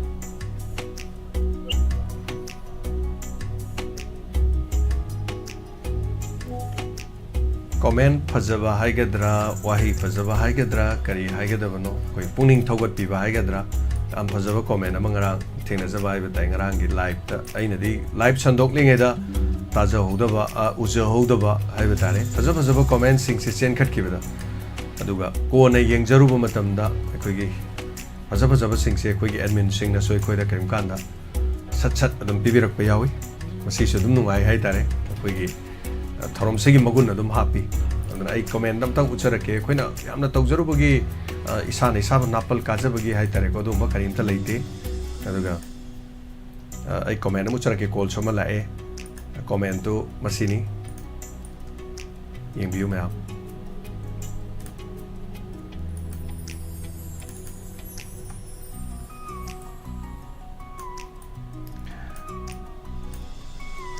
ma'am pav उबिब्रो उदब्रदि खंग्रे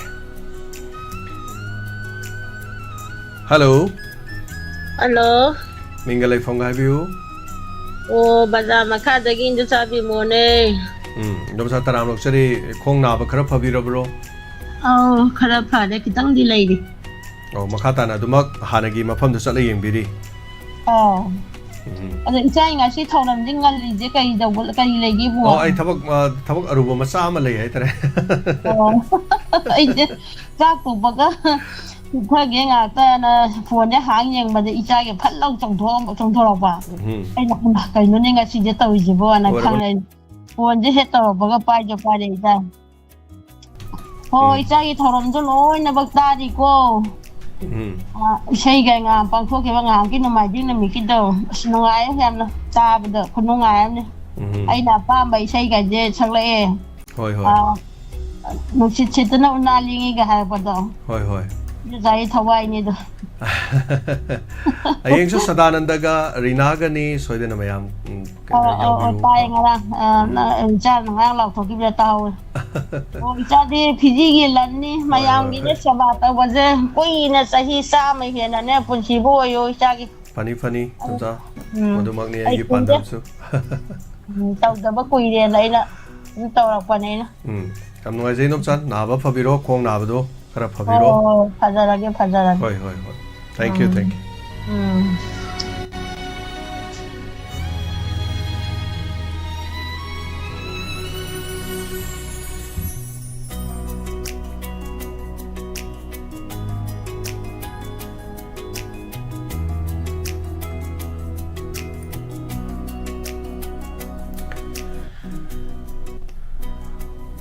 Mateng pangbirakpasing asigi lautukpa nangdrabasu hayenggi Pukning Gee Warolda ayamba lautuksage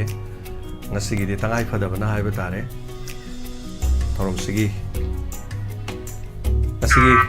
last call oina lokachage hello mingalai phonga tapiu kano tagaman klame tagin tapi taram loksari tapiu kasi ko hom ya kanon hayenggi taygi hayeng pesa khara kasera ke na haige tawa yam noi je mayam gi adum yang kai chama chani samai lak pasina hai tare punamang amjagadoi ni hayenggi sadananda adaga rina hai tare ko idea da TV do na yeng ba TV do na na pipe yam nuai je TV de yang bi bagi TV da dum yeng ya ita ga na system ma happy ra da ko adam pa na dum yeng ba mi ko yeng ta ya nuai ta ba hoi phone da kai de yeng badu khara kup na yeng badu nuai te da na ko hudiki khaloman video govinda jadi ima ma hai tare ne hoi ya ma thak ne ba ko hoi aduna pacha khar pang lu yam nungai jai ta ba da hoi aduga len yam ta ba tang manga bi do sai gi birthday gi sai humpo ga ni pan ta phabi adugi birthday gi samak photo ka khada di bane ba ado photo do ka nong ta baga mai rak ta baga kanu taw na dum hybrid thire marati sai sandi bi cha ani am ji pha gi bane ba dum pacha de khara hoi ꯑꯗꯨꯗꯩꯗꯨꯗꯗꯤ ꯑꯗꯨꯁꯨ ꯑꯝꯇ ꯂꯥꯎꯊꯣꯛꯄꯇ ꯑꯩꯁꯦ ꯂꯥꯎꯊꯣꯛꯇꯕꯗꯅ ꯍꯦꯟꯅ ꯅꯨꯡꯉꯥꯏꯖꯦ ꯑꯉꯥꯡꯈꯩꯅ ꯌꯥꯎꯔꯛꯇꯦꯅ ꯁꯨꯝ ꯍꯥꯏꯕ ꯍꯣꯏ ꯍꯣꯏ ꯑꯗꯨ ꯁꯨꯃꯥꯏꯅ ꯇꯧꯕꯤꯔꯣ ꯃꯊꯪꯗꯤ ꯃꯣꯏꯅ ꯑꯉꯥꯡꯁꯤꯡꯅ ꯃꯣꯏ ꯌꯥꯝꯕ ꯌꯥꯝꯗꯕ ꯈꯔ ꯍꯦꯛ ꯊꯥꯈꯤꯕꯒꯤ ꯑꯩꯈꯣꯏꯒꯤ ꯀꯩꯅꯣꯗꯣ ꯁ꯭ꯀ꯭ꯔꯤꯟ ꯁꯣꯠꯇꯣ ꯍꯦꯛꯇ ꯊꯣꯛ ꯊꯥꯖꯟꯕꯤꯔꯣꯕ ꯅꯝꯕꯔꯁꯤꯗꯀꯣ ꯑꯗꯨ ꯑꯣꯏꯔꯒꯗꯤ ꯑꯩꯅ ꯑꯗꯨꯝ ꯂꯥꯎꯊꯣꯛꯄ ꯈꯔ ꯅꯪꯉꯦꯕ ꯑꯗꯨ ꯅꯠꯇ꯭ꯔꯒꯗꯤ ꯑꯩꯈꯣꯏꯗ ꯈꯨꯗꯛꯇ ꯀꯥꯞꯄꯛꯄꯁꯦ ꯌꯧꯔꯝꯒꯅꯤ ꯍꯥꯏꯅ ꯑꯗꯨꯝ ꯑꯩꯅ ꯈꯟꯖꯕ ꯏꯆꯥꯅꯨꯄꯤ ꯀꯩꯅꯣꯗꯣ ꯖꯤꯑꯣꯒ꯭ꯔꯥꯐꯤꯗꯣ ꯑꯗꯨꯅ ꯑꯗꯨꯝ ꯇꯧꯔ ꯊꯥꯕꯅꯦꯕ ꯑꯗ ꯑꯩꯈꯣꯏ ꯁ꯭ꯋꯥꯏꯗꯁꯨ ꯂꯦꯟꯁꯦ ꯌꯥꯝꯅ ꯇꯥꯕ ꯈꯥ ꯋꯥꯡ ꯑꯗꯒꯤ ꯃꯅꯤꯡ ꯃꯃꯥꯡ ꯑꯗꯨ ꯅꯨꯃꯤꯠꯁꯦ ꯃꯩꯁꯨ ꯂꯥꯛꯇꯕ ꯍꯣꯏ ꯑꯗ ꯑꯗꯨ ꯅꯨꯃꯤꯠꯇꯣ ꯑꯣꯏꯅ ꯑꯩꯈꯣꯏꯒꯤ ꯇꯥꯡ ꯃꯔꯤꯗꯅꯦꯕ ꯐꯣꯇꯣ ꯊꯥꯈ꯭ꯔꯤꯁꯦ ꯑꯗꯨꯒ ꯑꯩꯈꯣꯏꯁꯨ ꯈꯪꯗ꯭ꯔꯦ ꯑꯗꯨ ꯑꯩꯅ ꯆꯤꯡꯈꯠꯂ ꯌꯦꯡꯕꯗ ꯊꯦꯡꯅꯗ꯭ꯔꯦ ꯑꯗꯨꯕꯨ ꯀꯩꯅꯣ ꯅꯨꯃꯤꯠꯇꯗꯤ ꯑꯩ ꯁꯨꯡꯁꯣꯏ ꯁꯣꯏꯗꯅ ꯑꯉꯝꯕ ꯈꯔ ꯄꯥꯏꯔꯒ ꯂꯥꯛꯀꯅꯤ ꯇꯥꯡ 14ꯒꯤꯁꯦ ꯌꯥꯝ ꯅꯨꯡꯉꯥꯏꯖꯩ ꯑꯗꯨꯗꯤ ꯑꯩ ꯑꯗꯨꯝ ꯂꯥꯛꯀꯅꯤ ꯃꯔꯛꯁꯤꯗꯗꯤ ꯂꯥꯛꯄ ꯈꯣꯠꯄꯗꯣ ꯍꯤꯗꯥꯛ ꯂꯥꯡꯊꯛ ꯑꯗꯨꯝ ꯆꯥꯔꯒ ꯂꯩꯕꯅꯤꯅ ꯀꯩꯅꯣ ꯇꯧꯗ꯭ꯔꯦ ꯍꯣꯏ ꯍꯌꯦꯡꯒꯤꯁꯦ ꯑꯗꯨꯝ ꯏꯆꯥꯅꯨꯄꯤꯗ ꯇꯧꯔꯒ ꯈꯔ ꯑꯗꯨꯝ ꯀꯥꯞꯍꯜꯂꯛꯀꯦ ꯊꯦꯡꯛ ꯌꯨ ꯌꯥꯝ ꯅꯨꯡꯉꯥꯏꯖꯩ ꯌꯥꯝ ꯅꯨꯡꯉꯥꯏꯖꯔꯦ ꯍꯣꯏ ꯍꯣꯏ ꯑꯗꯣ ꯏꯟꯁꯄꯦꯛꯇꯔ ꯇꯌꯥꯏꯒ ꯑꯩ ꯌꯥꯝ ꯐꯖꯅ ꯇꯥꯏꯀꯣ ꯉꯔꯥꯡ ꯅꯨꯡꯗꯥꯡꯒꯤꯗꯨꯁꯨ ꯈꯨꯐꯖꯗꯨ ꯂꯣꯏꯔꯦ ꯍꯥꯏꯗꯤ ꯇꯥꯕꯗ ꯌꯥꯝ ꯅꯨꯡꯉꯥꯏꯖꯕ ꯑꯣꯏꯌꯦꯕ ꯍꯣꯏ ꯍꯣꯏ ꯄꯨꯛꯅꯤꯡꯒꯤ ꯋꯥꯔꯣꯜꯁꯨ ꯉꯁꯤꯁꯦ ꯄꯨꯛꯅꯤꯡꯒꯤ ꯋꯥꯔꯣꯜꯁꯦ ꯑꯗꯨꯝ ꯊꯥꯔꯨꯕꯗ ꯀꯩꯅꯣꯝ ꯌꯦꯡꯒꯦꯅ ꯊꯥꯔꯨꯕꯗ ꯄꯨꯛꯅꯤꯡꯒꯤ ꯋꯥꯔꯣꯜꯁꯤ ꯂꯩꯔꯝꯕ ꯑꯗꯨ ꯑꯗꯨꯝ ꯍꯧꯖꯤꯛꯇꯤ ꯌꯦꯡꯖꯔꯤ ꯀꯃꯦꯟ ꯀꯩꯀꯥ ꯅꯠꯇ꯭ꯔꯒꯁꯨ ꯌꯦꯡꯕꯗꯤ ꯑꯃꯠꯇ ꯆꯠꯊꯗꯅ ꯑꯗꯨꯝ ꯌꯦꯡꯖꯩ ꯑꯗꯨꯅ ꯅꯨꯡꯉꯥꯏꯕꯗꯤ ꯀꯔꯤ ꯍꯥꯏꯅꯤ ꯑꯩꯈꯣꯏꯒꯤ ꯄꯣꯊꯥꯕ ꯑꯣꯏꯔꯤꯅꯦ ꯌꯥꯝ ꯅꯨꯡꯉꯥꯏꯖꯩ ꯑꯩꯈꯣꯏ ꯐꯦꯃꯤꯂꯤꯒꯤ ꯏꯆꯥꯅꯨꯄꯥ ꯍꯣꯏ ꯑꯗꯒꯤ ꯏꯆꯥꯅꯨꯄꯤ ꯍꯣꯏ ꯇꯧꯔꯒ ꯅꯍꯥꯟꯃꯨꯛ ꯂꯥꯛꯄ ꯑꯗꯨꯃꯥꯏꯅ ꯑꯗꯨꯝ ꯂꯥꯛꯀꯦ ꯁꯣꯏꯗꯅ ꯂꯥꯛꯄꯤꯌꯨ ꯏꯃꯥ ꯂꯥꯛꯀꯅꯤ ꯑꯗꯨꯝ ꯄꯥꯔ ꯂꯩꯔꯕꯅꯤ ꯑꯉꯥꯡꯁꯤꯡ ꯊꯕꯛ ꯀꯥꯕ ꯀꯀꯥ ꯁꯨꯇꯤ ꯅꯨꯃꯤꯠ ꯇꯥꯕ꯭ꯔꯥ ꯇꯥꯗꯕ꯭ꯔꯥ ꯍꯥꯏꯗꯤ ꯈꯪꯗꯦ ꯇꯥꯗꯁꯨ ꯔꯤꯖꯥꯕꯅꯦ ꯍꯧꯖꯤꯛꯇꯤ ꯍꯧꯅ ꯆꯠꯀꯗꯕꯅꯤꯀꯣ ꯍꯥꯏꯅ ꯍꯥꯏꯔꯅꯤ ꯅꯥ ꯌꯦꯛꯄ ꯇꯧꯗ꯭ꯔꯒꯗꯤ ꯑꯗ ꯂꯥꯛꯀꯦ ꯀꯩꯅꯣ ꯇꯧꯔꯒ ꯊꯝꯕ ꯀꯩꯅꯣ ꯀꯥꯁꯤꯗꯤ ꯊꯣꯏꯗꯣꯛꯅ ꯀꯩꯅꯣ ꯇꯧꯗ꯭ꯔꯦꯗ ꯑꯗꯨꯝ ꯐꯣꯟ ꯅꯨꯡ ꯇꯧꯕ ꯈꯣꯠꯄ ꯑꯗꯒꯤ ꯃꯔꯛꯇ ꯑꯗꯨ ꯇꯧꯖꯔꯛꯄ ꯋꯥꯅꯦꯕ ꯑꯩꯗꯤ ꯊꯝꯃꯒꯦ ꯐꯅꯤ ꯃꯥ ꯌꯥꯝ ꯅꯨꯡꯉꯥꯏꯖꯔꯦ ꯁꯔꯨꯛ ꯌꯥꯕꯤꯔꯛꯄ ꯉꯁꯤꯒꯤ ꯏꯃꯥꯅꯁꯨ ꯂꯥꯁ ꯀꯣꯂꯔ ꯁꯣꯏꯗꯅ ꯂꯥꯛꯀꯗꯣꯏꯅꯤ ꯊꯦꯡꯛ ꯌꯨ ꯄꯨꯔꯒ ꯑꯆꯥꯄꯣꯠꯀ ꯄꯨꯔꯒ ꯌꯥꯝ ꯅꯨꯡꯉꯥꯏꯖꯩ ꯏꯃꯥ ꯑꯩꯒꯤꯗꯤ ꯑꯩꯅ ꯍꯥꯏꯖꯕꯗꯣ ꯑꯩ ꯇꯤꯟꯅꯔꯤꯕ ꯃꯌꯥꯝ ꯄꯨꯝꯅꯃꯛꯁꯦ ꯑꯩꯒꯤꯗꯤ ꯏꯃꯥ ꯏꯕꯦꯜ ꯃꯌꯥꯝꯅ ꯍꯦꯜꯂꯤ ꯈ꯭ꯋꯥꯏꯗꯒꯤ ꯌꯥꯝꯕꯅ ꯑꯩꯅ ꯍꯥꯏꯖꯩꯁꯦ ꯏꯃꯥ ꯏꯕꯦꯜ ꯉꯥꯛꯇꯅꯤ ꯂꯩꯔꯤꯕ ꯃꯌꯥꯝꯁꯦ ꯊꯥꯒꯠꯆꯔꯤ ꯊꯦꯡꯛ ꯌꯨ ꯃꯅꯥꯗ ꯌꯦꯛꯇꯕ ꯑꯣꯏꯕꯤꯌꯨ ꯄꯨꯟꯁꯤ ꯅꯨꯡꯁꯥꯡꯅ ꯑꯩꯈꯣꯏ ꯂꯩꯃꯤꯟꯅꯁꯤ ꯊꯥꯒꯠꯆꯔꯤ ꯍꯟꯅ ꯑꯗꯨꯒ ꯏꯃꯥ ꯁꯔꯣ ꯃꯂꯥꯅ ꯉꯥꯛꯄꯤꯅꯤ ꯁꯔꯣꯖꯤꯅꯤꯅ ꯑꯩꯈꯣꯏꯒꯤ ꯇꯧꯕꯤꯔꯝꯕ ꯃꯇꯦꯡ ꯍꯥꯏꯖꯕ ꯇꯥꯔꯦꯅꯦ ꯁꯤꯅ ꯑꯩꯈꯣꯏꯒꯤ ꯏꯃꯥ ꯏꯕꯦꯜꯁꯤꯡꯒꯤꯁꯨ ꯃꯍꯥꯚꯥꯔꯠ ꯑꯩꯈꯣꯏꯅ ꯅꯍꯥꯟ ꯎꯅꯖꯈꯤꯕ ꯑꯣꯖꯥ ꯒꯨꯔꯨꯁꯤꯡꯗꯣ ꯑꯗꯨꯒ ꯑꯃꯨꯛ ꯍꯟꯅ ꯑꯩꯈꯣꯏ ꯁꯤꯗ ꯎꯅꯅꯕ ꯍꯣꯠꯅꯖꯔꯤ ꯑꯗꯨꯒ ꯁꯦꯔꯤꯁ ꯑꯃ ꯍꯥꯏꯇꯥꯔꯦ ꯍꯥꯏꯕꯗꯤ ꯅꯣꯡꯃꯒꯤ ꯑꯣꯏꯔꯁꯨ ꯐꯖꯕ ꯋꯥꯔꯤ ꯇꯥꯡꯀꯛ ꯑꯃꯗ ꯑꯩꯈꯣꯏꯅ ꯄꯥꯡꯊꯣꯛꯆꯅꯅꯕꯒꯤꯗꯃꯛꯇ ꯍꯣꯠꯅꯖꯔꯤ ꯑꯗꯨꯅ ꯏꯃꯥꯁꯤꯡꯒꯤꯗꯃꯛꯇ ꯑꯩꯈꯣꯏ ꯍꯣꯠꯅꯖꯔꯛꯀꯦ ꯑꯩꯈꯣꯏ ꯌꯥꯝꯅ ꯃꯌꯥꯝ ꯄꯨꯝꯅꯃꯛꯅ ꯍꯥꯏꯇꯥꯔꯦ ꯄꯥꯝꯅ ꯇꯥꯟꯅꯈꯤꯕ ꯃꯍꯥꯚꯥꯔꯠꯀꯤ ꯇꯥꯡꯀꯛꯇꯒꯤ ꯐꯖꯕ ꯇꯥꯡꯀꯛ ꯑꯃꯗ ꯑꯩꯈꯣꯏ ꯁꯣꯏꯗꯅꯃꯛꯀꯤ ꯍꯣꯠꯅꯖꯔꯛꯀꯦ ꯍꯥꯏꯕ ꯋꯥꯐꯝꯁꯤꯁꯨ ꯊꯝꯖꯔꯤ ꯌꯥꯝ ꯅꯨꯡꯉꯥꯏꯖꯩ ꯉꯁꯤꯒꯤ ꯄꯨꯛꯅꯤꯡꯒꯤ ꯋꯥꯔꯣꯜꯗ ꯃꯄꯨꯡ ꯐꯥꯅ ꯄꯨꯡ ꯑꯃ ꯍꯥꯏꯖꯕ ꯇꯥꯔꯦ ꯍꯧꯖꯤꯛ ꯆꯞ ꯆꯥꯅ ꯄꯨꯡ ꯑꯃ ꯐꯥꯔꯦ ꯁꯟꯗꯣꯛꯆꯔꯤꯕ ꯊꯧꯔꯝꯁꯤ ꯉꯁꯤꯒꯤ ꯑꯣꯏꯅ ꯊꯦꯡꯛ ꯌꯨ ꯁꯣ ꯃꯆ ꯉꯁꯤꯒꯤꯗꯃꯛꯇꯗꯤ ꯃꯇꯥꯡꯁꯤꯗ ꯄꯨꯛꯅꯤꯡꯒꯤ ꯋꯥꯔꯣꯜꯁꯤ ꯂꯣꯏꯁꯤꯟꯅꯅꯕꯒꯤ ꯍꯣꯠꯅꯖꯒꯦ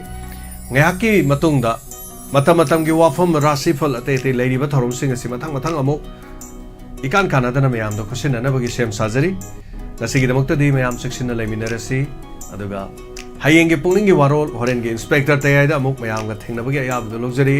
ꯍꯌꯦꯡꯒꯤ ꯄꯨꯛꯅꯤꯡꯒꯤ ꯋꯥꯔꯣꯜꯗ ꯑꯃꯨꯛ ꯍꯟꯅ ꯄꯨꯡꯐꯝꯗꯨꯗ ꯆꯞ ꯆꯥꯅ ꯂꯥꯛꯆꯔꯀꯥꯟꯗ ꯃꯌꯥꯝꯒꯤ awa nungai gi paudam ekoi tamina singa sigi damak ta detention jage hanana thagachari adonga sigi damak ima amaka jo hanna ima posangbam ningol aduga ima sorojini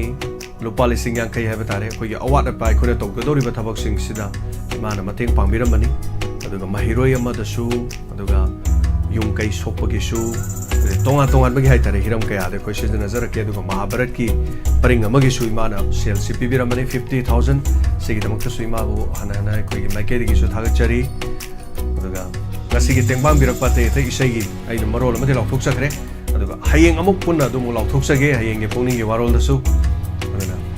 thagachari hana mapung phan bi bagi damak miyam punamak nasigi thoromasida nasigi pukning ge warol thorom sima tang se loisin jabagi abdu luxury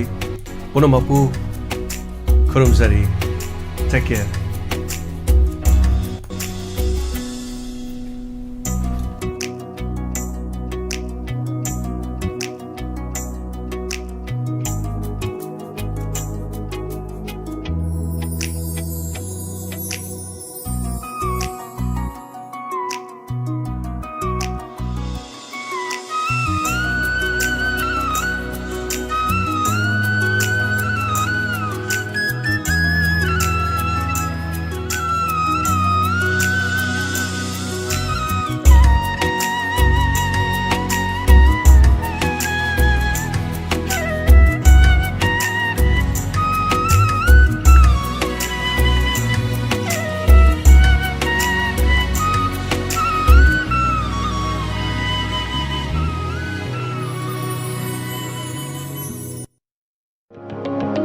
Admission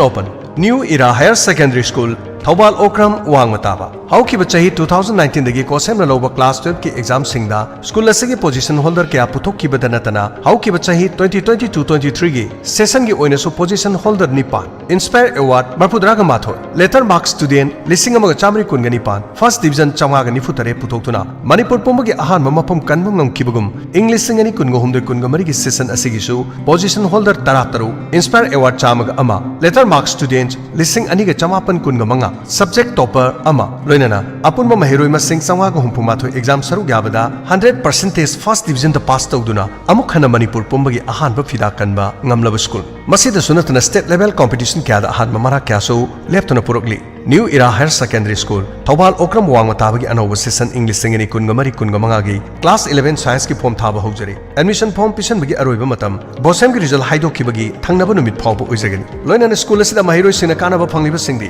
computer class soundproof smart classroom wi-fi campus all classroom CCTV camera monitor nupa masa amadi nupi masa singi separate hostel and boarding sports club library soundproof study room 24-hour maigi awat pale hendraba chahi amada numit chani ga kungamangani mahi tamba phanghaliba extra curricular activities career counseling pumnamak phanghanduna ahen baloksin pibada nathana hosteler singi subject khudimak ki free coaching class kwaidagi asonba mahiroi singi special remedial coaching class piduna oza singna kathokpaga loinana tungi mirol gi damak semgaliba school asida adomadongi isa singbu ming chansin biduna isa semagi thodang lominasi icha pokchabagi chauthokchaba phangminasi akopa marol gi damak call tobiu 7085247055 loinana 8837040537 amadi 9612915991 Paujen Jariba New Era Higher Secondary School Thobal Okram Wangmataba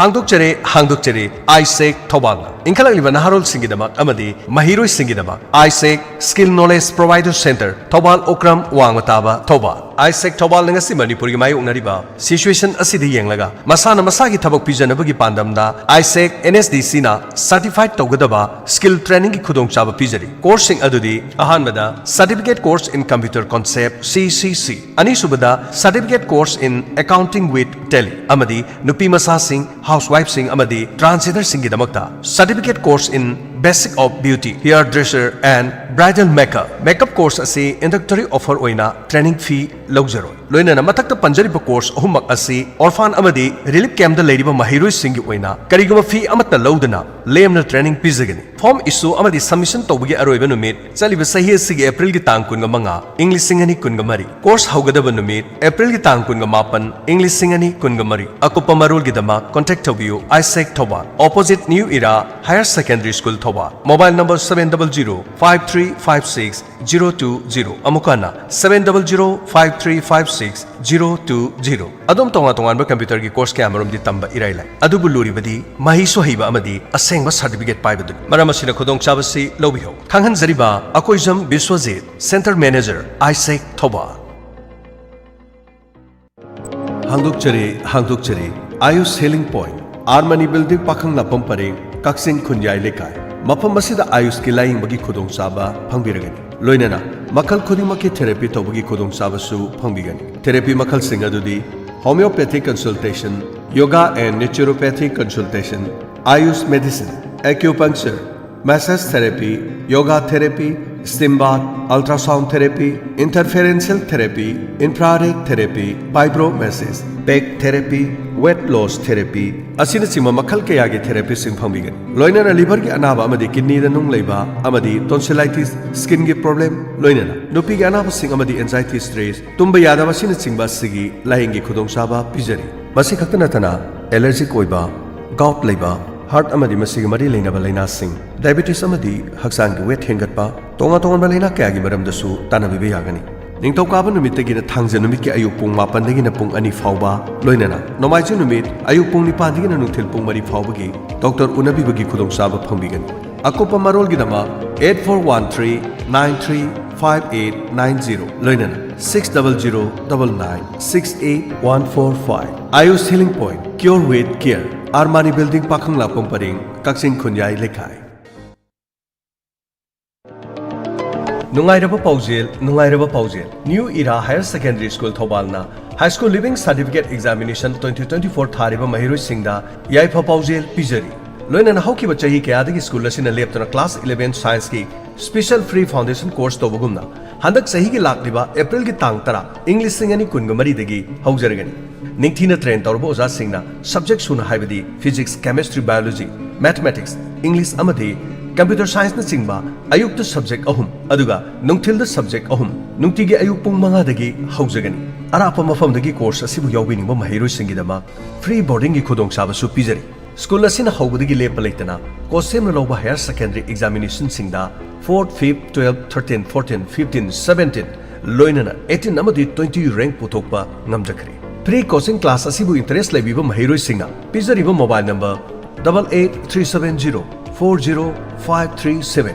Loinana 7085247055 Amadi 9612915991 Hariba number sing asidagi akupa maro natraga school de lembiraklaga khangbiba yagani Paujen Zariba New Era Higher Secondary School Thoba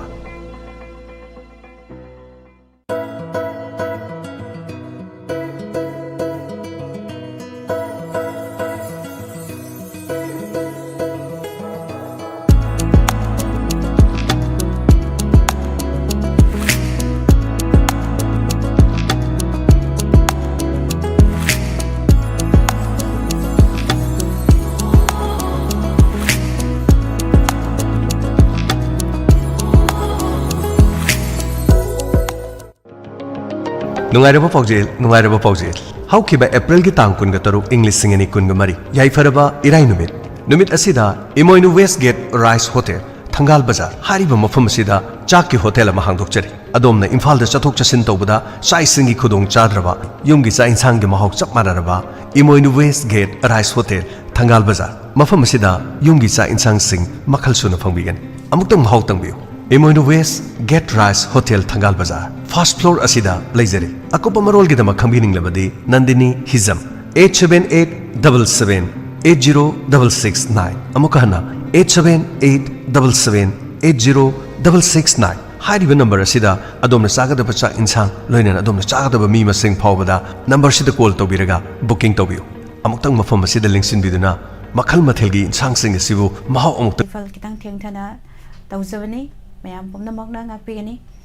ngasi sana laibak editorial kalam dagi lokhochawa matam matam gi wafamda manipur da sabe hengalakpa u thaba khaktana kanaroi hinghanana bahonasi matam amada manipur gi aing asagi fibam asil laiba yamna nungaiba mafam ama oina lainarami manipur asi thoina su sadaba amasung yamna su ingdaba lamdam ama oiduna lakhe manipur gi aing asagi fibam phaba amasung laiba nungaiba sina india manung gi khak natana mapal laibak tagi shu lamkoiba kayagi lamthongpham oiribani amaromda aing asagi khalda kaitharaktuna malemda sabagi chang wangkhalakpa asi phong sariba wafam ama oiri India ki oina su Ministry of Arts Sciences ki report matung ina kumjal sing amaga chamapan yankhai dagi parak pada chahi tara khudingi degree Celsius suino 10 taramanga gi sang le hengalak gi wafam thengnarakle Manipur da su matam amada khanglam drabasu ngasidi aing asagi fibam da chauna kaitharak gi khudam changdam leirabani matam amada kalengi matamda air condition na tragana fan humbagi mathau taramdaba state asida ngasidi kalengi matam hek yorokpaga miyam da AC na tragana fan yaudrabadi hingba ngamdabagi fibam amala liba simak aing asagi khalda ahong balakpagi mayek senglaba laraba khudamni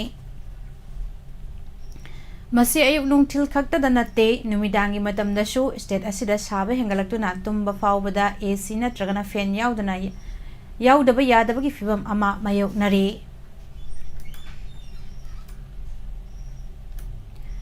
Manipur gi oina yenglabasu climate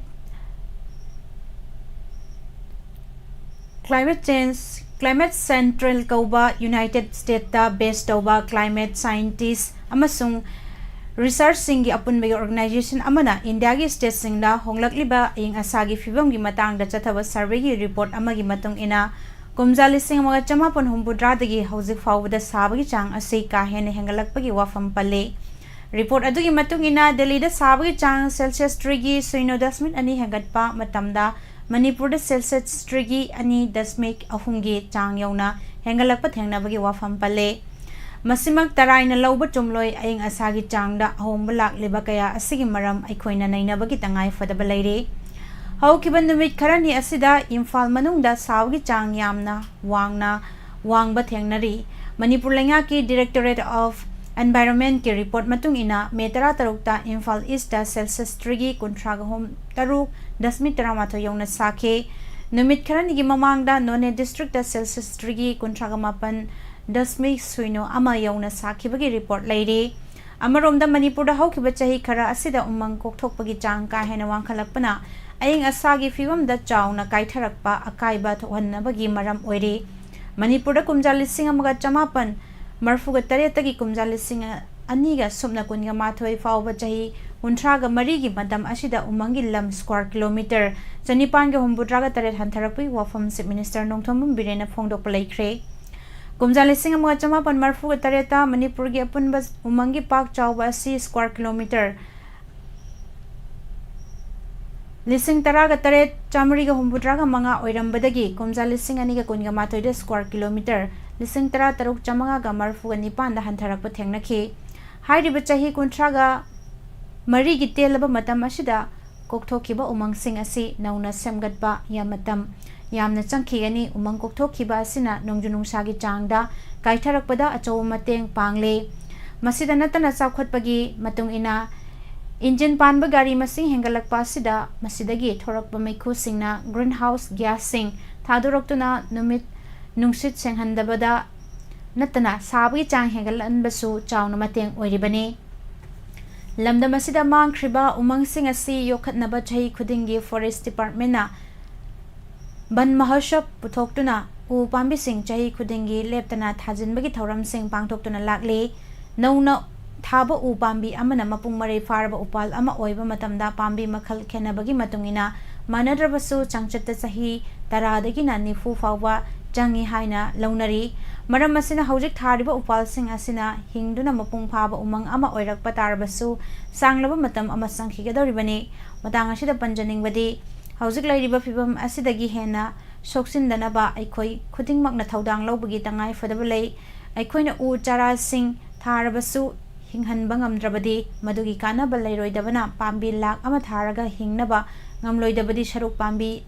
chamakhak tharaga ꯅꯤꯡꯊꯤꯅ ꯉꯥꯛꯄꯤ ꯁꯦꯟꯕꯤꯗꯨꯅ ꯍꯤꯡꯍꯟꯅꯅꯕ ꯍꯣꯠꯅꯕꯅ ꯍꯦꯟꯅ ꯐꯩ ꯍꯥꯏꯖꯅꯤꯡꯉꯤ ꯃꯁꯤꯅꯤ ꯄꯨꯖꯔꯛꯂꯤꯕ ꯁꯅꯥ ꯂꯩꯕꯥꯛ editorial कलमदगी लौखटचबा मतम मतमगी वाफम मखा तारकपदा